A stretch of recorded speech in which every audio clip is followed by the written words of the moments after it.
Bhaktivinodaya Satchidanandanamine Gaura Shakti Swarupaya Rupanugavarayate. Hare Krishna. Sorry for being late. We are visiting the Parthasarathy temple, and one Archaka there was very enthusiastic to take us to all the different sannidhis. We got a little bit late there. So I was asking why you're not chanting a song of Bhaktivinoda Thakur?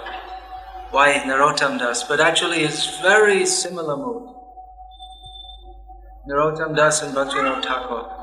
Very simple, sweet, direct, straightforward, if you can understand Bengali. Okay. Actually, I only learned Bengali because I wanted to understand these songs.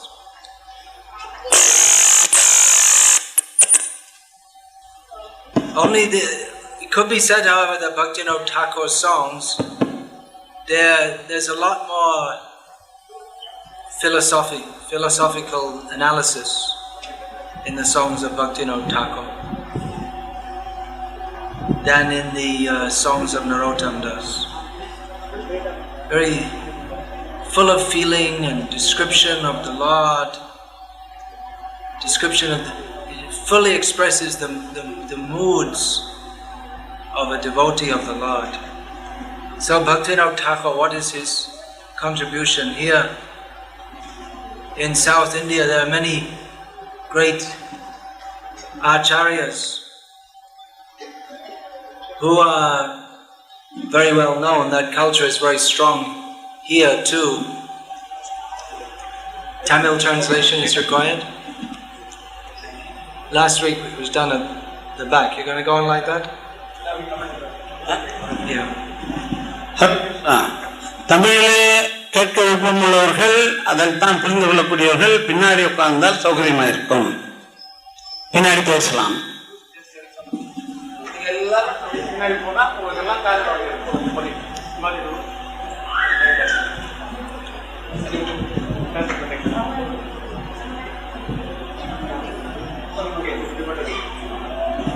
At that period in Bengal, we can say more or less Bhaktivinoda Thakur, his contribution spanned mostly 19th century.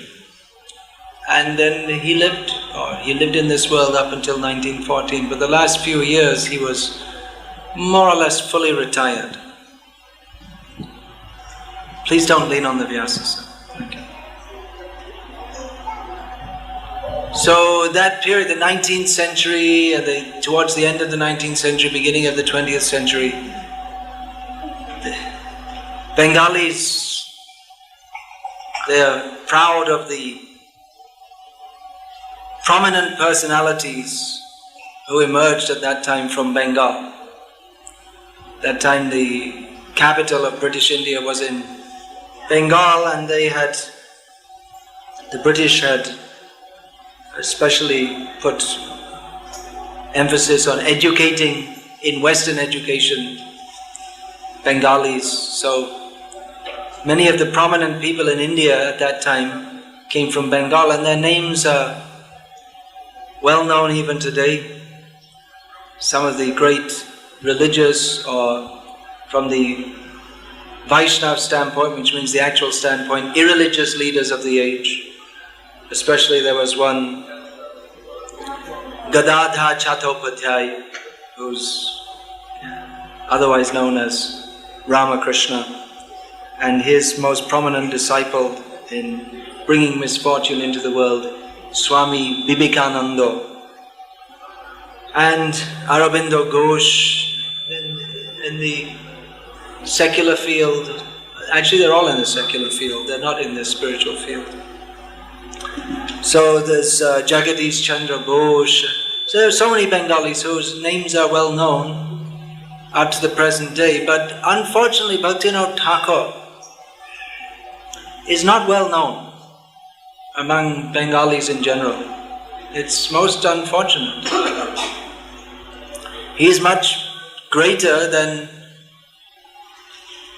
all of them put together. They had nothing actual to contribute to the world. Actually, I was just looking at some of the complete works of Swami Vivekananda, and then one of his disciples asked him, should we eat meat? What's wrong with it? And he said, yes, you should eat meat. Eat lots of fish and meat. That will make you strong. Also, yeah, there's that also, that better to play football than read Bhagavad Gita, and so many wrong things he said. So Bhaktivinoda Thakur, this is a symptom of the age of Kali, that such a great Acharya has appeared, and people who are teaching all the wrong things, they become very popular. And who's teaching the right thing, people don't know about it. Isn't that typical? Just like you see that any fool with a little bit of spunk, a little bit of bravado, he can get up and advertise himself as God and he'll become famous. And they're coming out more and more. I guess there are no jobs, so people have to become God instead. It's very difficult to get a job these days, so you just announce yourself as God. And then you see that people give you food and money and all these things. So there are so many people who are well known and become famous like this, but we see Prabhupada gradually, because we're distributing Prabhupada's books, his name is somewhat known. Otherwise, people don't know the name of Prabhupada, who's given in the words of Bhaktivinoda Thakur, Vastavik Vastu, the really real thing, the actual substance. Prabhupada is given actual substance, but people don't know so much. If someone comes and says, we'll teach you some technique by which you can relax better, or by which you can have sex life better, then they'll think, oh, this is a real Swami. When someone teaches the real thing, how to give up sense gratification, surrender to Krishna, then people are not so much attracted. So Bhaktivinoda Thakur, not very well known, although his contributions are phenomenal. It's not that you see a list of names and Bhaktivinoda Thakur's in there and he's just one in a list of names, but he's included in that list of names. That list of names we have in our parampara. There are so many devotees after Chaitanya Mahaprabhu. So many great devotees. And not all the names are in that parampara. Even you see Rasikananda, Shyamananda, what great preachers. But their names are not, they are in the parampara, but their names aren't specifically included. Oh. So they had a great contribution to the parampara in preaching, making so many devotees. Due to Shyamananda and Rasikananda, practically because of them, the whole of Orissa is under the general trend of Hinduism in Orissa is towards Vaishnavism. We can say that as a general statement. But their names are not there. So what did Bhaktivinoda Thakur do? What is it? Well, he did. What does he do to be included in the list of names there? He revived the movement of Chaitanya Mahaprabhu at a time when it appeared to be wholly obscured by people who had misrepresented what is Krishna consciousness. I was saying that the movement of Chaitanya Mahaprabhu is spread all over Orissa and Bengal. That's true, but even today you'll find in Orissa and Bengal practically all the Vaishnavas are fish eaters, which doesn't sound correct, does it? You say a Vaishnava is a fish eater. He is a Vaishnava and he eats fish. It doesn't seem to make any sense. It doesn't make any sense, but that's just an indication of how the true understanding of Krishna consciousness had become covered over. And that fish eating, that wasn't the worst thing. There was very many bad things that were going on. Actually, I'm making this book on Bhaktisiddhanta Saraswati Thakur, and I've given a lot of detail about all the degradation that was going on in the name of Gauriya Vaishnavism, in the name of Chaitanya Mahaprabhu, all the different upper sampradayas. So, Bhaktivinoda Thakur, he was the first to speak out against this in a systematic manner, and he was the first. That time was a bridge, you could say, or a watershed in Indian social history, that Indians, for the first time, they were becoming very much exposed to the Western culture, and the Western culture was for the first time making deep inroads into the Indian way of life. And the whole concept of logical thinking according to the Western idea, of course it's not that logical thinking is absent in traditional Indian culture, but the British, they advertise themselves. Who's that playing with the coin? I can stop that. They advertise that Indian thinking is irrational and the Western way of thinking is rational. So Bhaktivinoda Thakur, he was schooled, he was from a typical traditional Indian family, but he was schooled both in the traditional way. He had Sanskrit education, but his prime education was according to the British system. And if you see his early writings, you can see he was more influenced by Christianity. And the first of his writings was called the Puriyat, which was in English, but it was about a Greek hero. So why should he write about a Greek hero if he's sitting in India and in English? Because at that time in India, the British education was based on the Greek and Latin classics. And one chief of the Indian office, Lord Macaulay, he wrote that any single book one shelf of any library of any British gentleman is worth more than all the writings of the Hindus put together. That's what they felt. So this was the education Bhaktivinoda Thakur got. So he appeared to be much disaffected with Indian way of thinking and much enamored by the Christian way of thinking. He appeared to be like a typical young, educated Bengali of the day in rejecting his culture. It started back then. It's not new, but the process that the British put into motion of that Indians should reject their own culture, that became accelerated when the British left and the Indians took over. And then Pandit Nehru and others, they were made in England, although born in India, but their whole way of thinking was made in England. So they accelerated the process more. So anyway, Bhaktivinoda Thakur, he, as a young, educated, Western educated Indian of the time, he appeared to be very much rejecting his own culture and taking up the unspoken but implied British message that the only hope for India is if you become Westernized. You're not really intelligent enough to become as good as us ever, but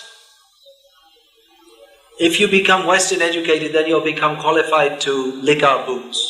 That was, at the moment you're not even qualified to lick our boots, but if you become Western educated, then we'll allow you to lick our boots. This was the implied message. And actually Vivekananda, we were just talking about that person, he was saying that you have to eat meat and then you will become strong. Actually, in saying that, he was pandering to the West. He was known as a nationalist, but he said you should eat meat, and he said just compare the meat-eating countries with our vegetarian. This vegetarianism has done great harm to India. So he was, by saying that, he was indirectly saying that the Western countries are better than India because they eat meat and they're much stronger. Of course, in South America, they're meat eaters also, and they're also, what good did it do? They weren't dominating the world. So, Bhaktivinoda Thakur, he appeared to be enamored by this. But this we can see, it's just like Leela. He's a pure devotee. Great, not to say he's a pure devotee, that's a general description, but he's an intimate associate of Sri Sri Radha Krishna. Kamala Manjari, that is his internal identity. He's an assistant of Srimati Radharani.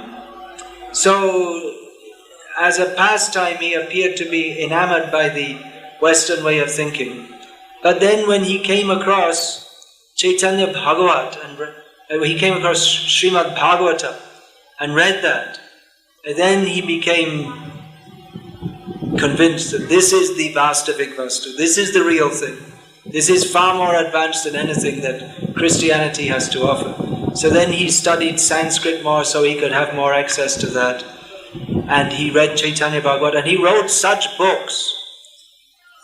Especially these two books, he wrote many books, but the Jaiva Dharma and Chaitanya Shikamrita, in a very systematic manner which will appeal to modern man even today. He has analyzed what are the different modes of religious thought and presented the Krishna consciousness as given by Chaitanya Mahaprabhu as supreme. So these books, they were written just to address the rational mindset of the day, and very systematic. It's a typical feature of Bhaktivinoda Thakur's writings, that he addresses everything systematically. He puts everything in order, puts everything in categories, and makes everything very clear and easy to understand. So these two books, especially Bhaktisiddhanta Saraswati Thakur, he was very anxious that these two books in particular, they should be translated and distributed among the Western people, so that they can understand what is the superior position of Chaitanya Mahaprabhu's teachings and philosophy.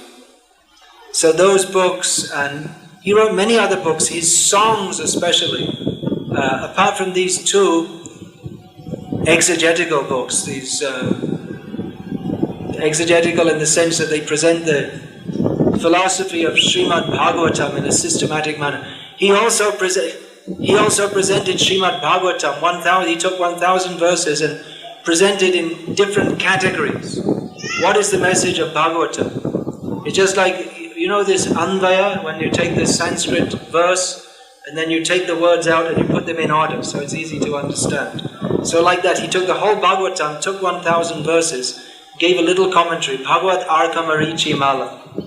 That's another of his books, in which he described how he got the inspiration to write this book. That Swarup Damodar Goswami came to him and told him, Swarup Damodar Goswami, who was the most intimate associate of Chaitanya Mahaprabhu, came to him and told him, you should compile this book for the benefit of human society. So there are these books, so many books he wrote. Krishna Samhita, if you read that, you'll wonder, how is he writing? Because he writes many strange things, but he presents in the beginning Srimad Bhagavatam in a manner that is useful for the ass-like people. In that book he writes that there are two kinds of people, the ass-like people and the swan-like people. So first of all, he presents Srimad Bhagavatam in a manner that might be appealing to persons of ass-like mentality. And he writes how the Brahmanas and the Kshatriyas, they were competing with each other, and therefore there are so many apparently strange things he wrote. And then he wrote, okay, that's for the ass-like people, now we're presenting Srimad Bhagavatam for the swan-like people. So he wrote it in that way, just to appeal to the mundane scholars, that Srimad Bhagavatam is something worth reading. And then he gave the actual message of Srimad Bhagavatam. So many books he wrote. His songs especially, so many songs. You'll see he compiled all these songs. Practically in about 2 years, all his songs came out. Sharanagati and Gita Mala. Actually, many of these songs which we have collected, this Gitavali, he didn't actually write them as a collection, but they were later collected, I believe, by Sundarananda Bhaktivinoda, a disciple of Bhaktisiddhanta Saraswati Thakur. He just published them in his magazine, Sharanagati. he would from time to time publish them, and then later on they were collected and put. Although Sharanagati is a particular collection of songs, and Kalyan Kalpataru, that's also a particular long set of poems and songs in which he's analyzed all the philosophy and everything is there in his songs. There's Sambandha, Abhideya, Prayoja, and everything is there. So his writings alone establish him as a great Acharya. He was also personally preaching. He refounded the Nam Hatha of Nityananda Prabhu. He discovered the birthplace of Chaitanya Mahaprabhu at Mayapur. So many things he did. I hope there's enough time. I just written a few lines here about Bhaktisiddhanta Saraswati Thakur. Some pastimes that he had with Bhaktivinoda Thakur, which are not yet published anywhere in English. I hope to publish them fairly soon. In my book on Bhaktisiddhanta Saraswati Thakur. So Bhaktisiddhanta Saraswati Thakur is some extract from my upcoming book. He is known as the son of Bhaktivinoda Thakur, but he never considered himself as a son. He never considered Bhaktivinoda Thakur as a person of this mundane world. He considered him, please wash your hand, don't put your hand in your mouth. From the very beginning of his life, from his childhood, Bimala Prasad, Siddhanta Saraswati, his relationship with Bhaktivinoda Thakur was more like one of disciple to guru than son to father. Actually, this relationship is very similar, except that the son may tend to be more familiar with the father, or actually the son expects some service from the father. He may tend to take him for granted somewhat also. But the disciple is always very respectful to the guru, even if it's a friendly relationship. That's stated in Bhagavatam, the brahmachari with the guru. Guru sohrida suhridam, sudhrida sohridam, sorry. It's stated that a brahmachari has a relationship with his guru of strong friendship. That doesn't mean he comes up and slaps him on the back. How are you doing there, Guruji? Not like that. But it means it's a very affectionate relationship, but very respectful also. So, Siddhanta Saraswati, as he was generally known as, from the age of about 14, he was given this title for his learning. He was a genius in his childhood. So he was given this title. But he never related with Bhaktivinoda Thakur as a father. He used to say that anyone who thinks of Bhaktivinoda Thakur as Baba, Baba means father in Bengali, then for him there will be a badha. Anyone who thinks of him as Baba, there will be a badha, which means an obstruction in the attainment of Radha. If you think of him as Baba, then there will be a badha in attaining Radha. Actually, he said it in such a manner that unless you know Bengali, you can't. Anyway, if you say it in Bengali, it's more intricate how he said it. But first of all, you learn Bengali, then I'll say, then you can understand it. Because many of the things Bhaktisiddhanta Saraswati Thakur, you can't translate them actually into English. They're not really translatable. Because there's such intricate Bengali and such, he used what he called Bhagavatiya Bhasha. It means the language was fully mixed up with Shastra.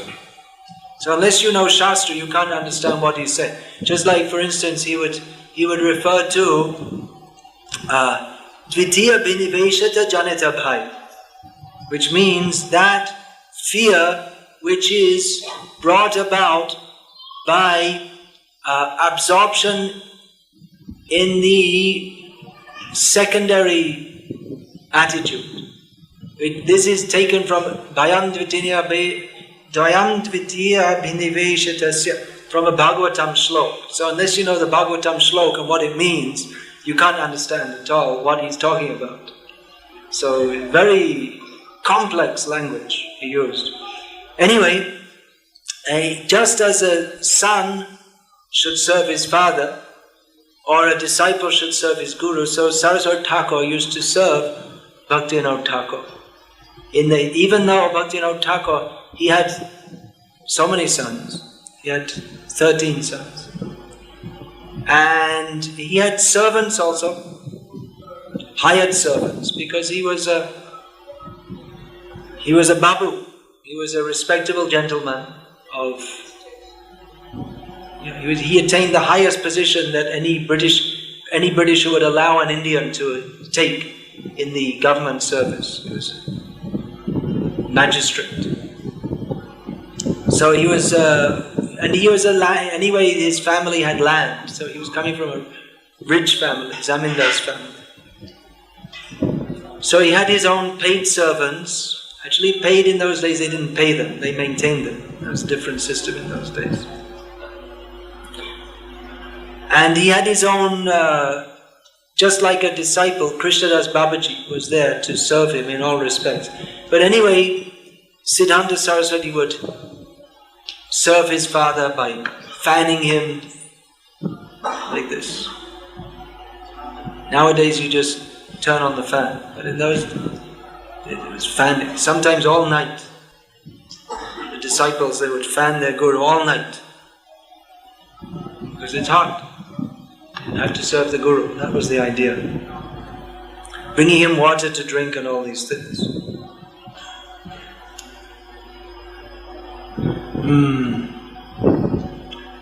While he was actually the Bhaktivinoda Thakur, the last thing he wrote was called Swaniya Dwadashakam.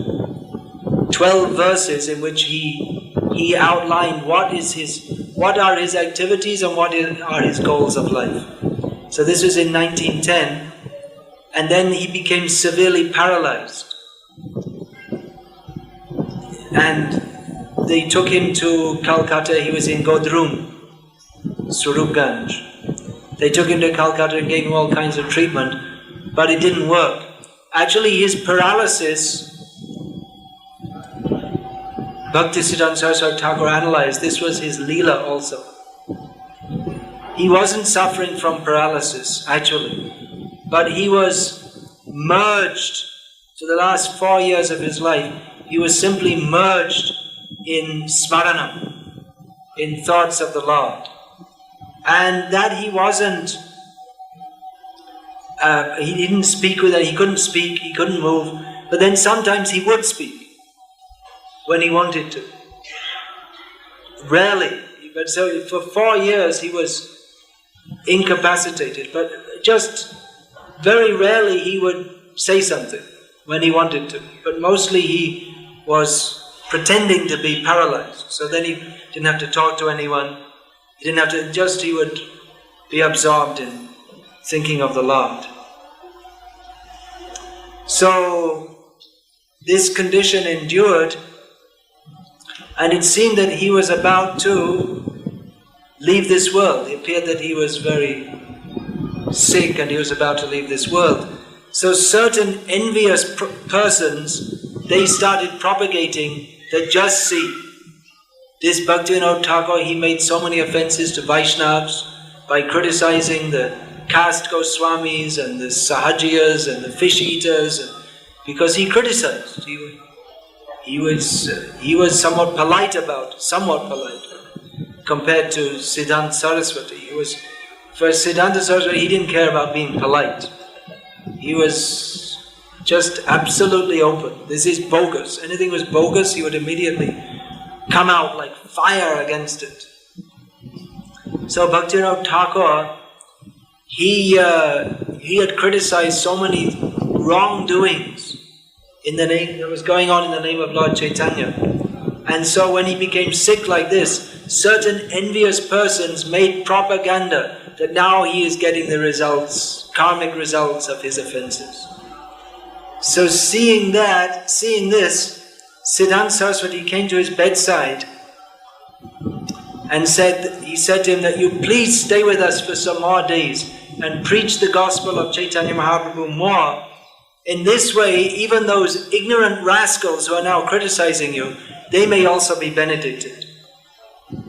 So, from that day, Bhaktivinoda Thakur, he gradually came back, and for some time he was again preaching Krishna consciousness, and those persons who had criticized him, they repented and submitted themselves at his lotus feet. Now, one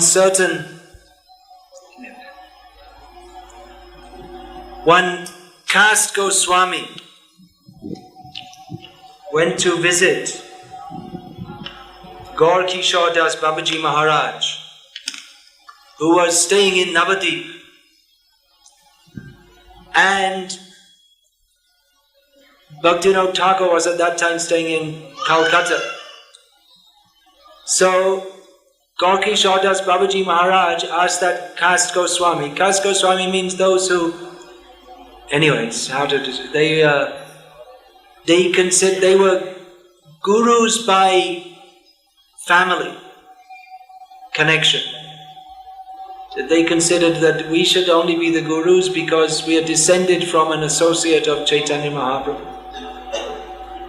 So on the basis of birth only they were giving initiation, but in this way the real qualification to be guru is that they should be absorbed in Krishna consciousness. They didn't think they needed that I'm a descendant of whoever, Nityananda Prabhu or Gadadhar or whatever.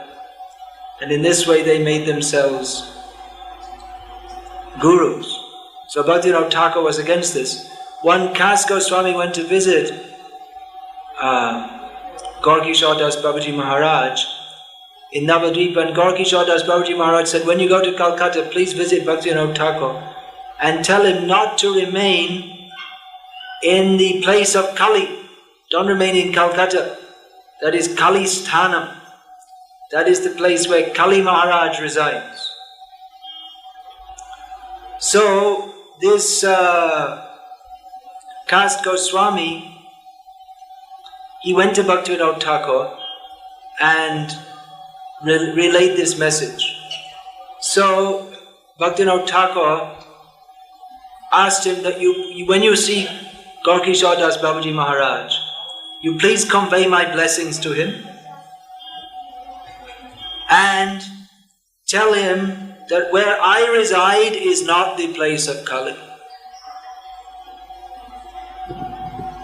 Similarly, Gaur Kishore Das Babaji Maharaj said that to Siddhanta Saraswati, that don't live in Calcutta.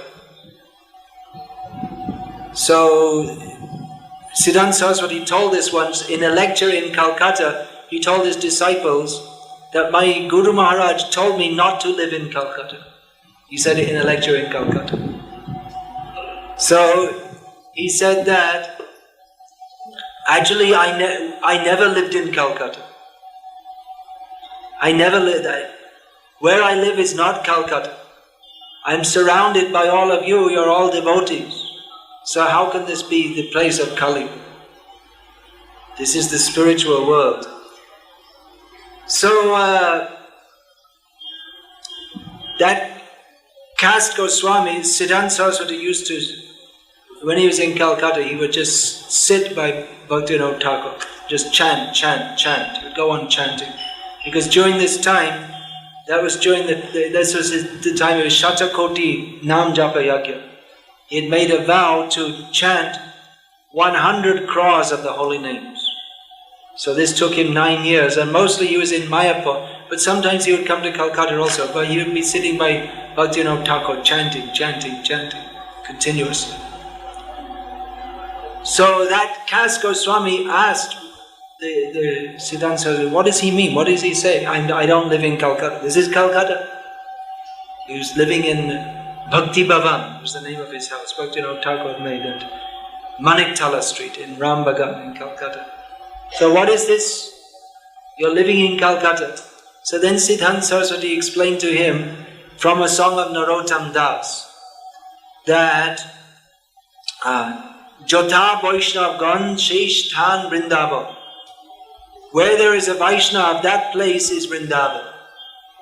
That place is not the material world.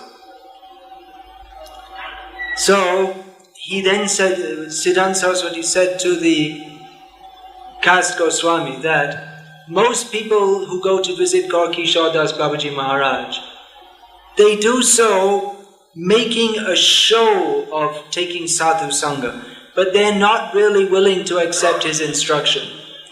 So he therefore reciprocates with their materialistic outlook and speaks in a manner to cheat them as they desire to be cheated.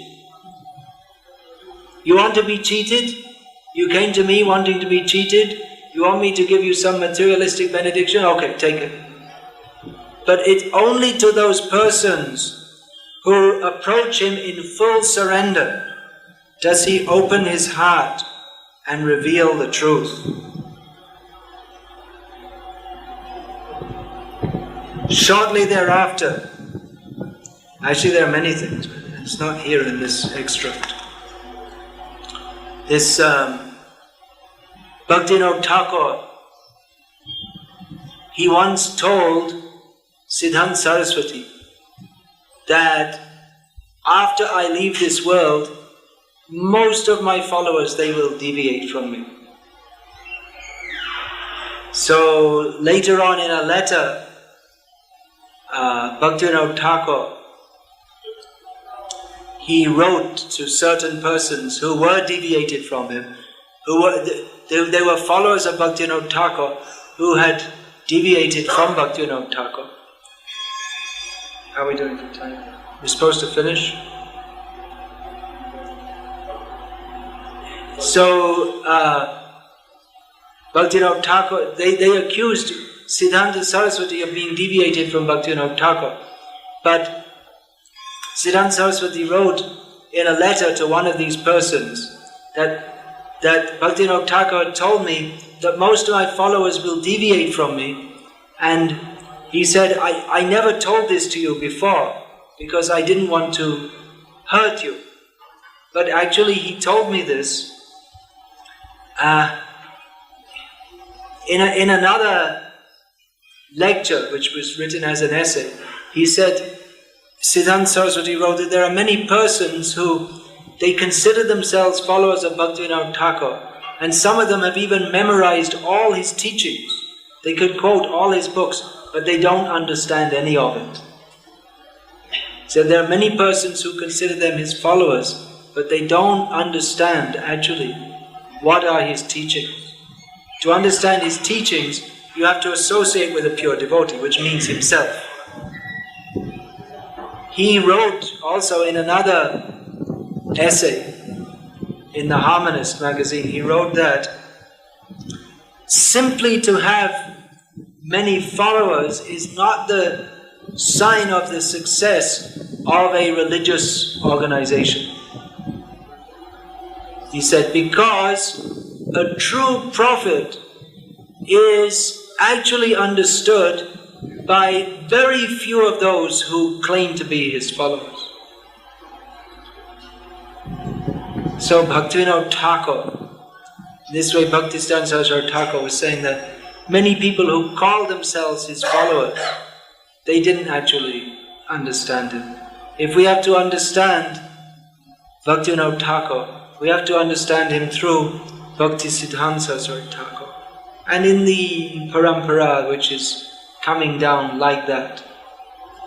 We are very, very fortunate by the mercy of Srila Prabhupada, A.C. Bhaktivedanta Swami Prabhupada, we are fortunate to have the opportunity to be introduced to the personality, teachings, writings and songs of Bhaktivinoda Thakur. So, Prabhupada, he said that by reading my books one gets in touch with the Acharyas, but he encouraged us very much to read his books. But he also encouraged to study the writings of the previous Acharyas. And actually, Bhaktivinoda Thakur's writings, they are very systematic and easy relatively easy to understand, whereas Bhaktisiddhanta Saraswati Thakur's writings, very difficult actually. So please, all of you read Prabhupada's books, Gita, Nectar Devotion, Bhagavatam, Chaitanya Charitamrita especially. Read all of them at least 3 or 4 times, and then you go on to other books. Then you read Bhaktivinoda Thakur's books. So many wonderful books. So you have to have time for all these things. Bhaktivinoda Thakur, he made time. Somehow he was working, he had a whole family to maintain. He was a magistrate, he had a full-time job, and he also wrote so many books and did so many things. So no one should say, I don't have enough time because I'm working. He was working, he did so many things. He was the ideal of an acharya in the Grihastha ashram. Although towards the end of his life, he renounced family life and just became absorbed in remembering Krishna. So there are so many things to say. I won't say anything more here because last week I got stopped around this time, so I guess it must be time to stop this time also. And just explain briefly the pranam, the general pranam mantra to him. Namo Bhaktivinodaya Satchit Ananda Namine. It's a very simple pranam mantra. We offer our respectful obeisances to Bhaktivinoda Thakur, who was also given the name Satchidananda. Gaura Shakti Surupaya, he is the very form of the power of Chaitanya Mahaprabhu, and Rupa Anuga Varayate. Varayate means we're offering obeisances unto that form. Vara means the best of. So he is the best of the followers of Rupa Goswami Prabhupada. So we offer our respectful obeisances unto Bhaktivinoda Thakur, who is known as Satchidananda, who is the personification of the energy of Chaitanya Mahaprabhu, and who is the best of the followers of Rupa Goswami. So we'll chant that again in the Kirtan after Pushpanjali.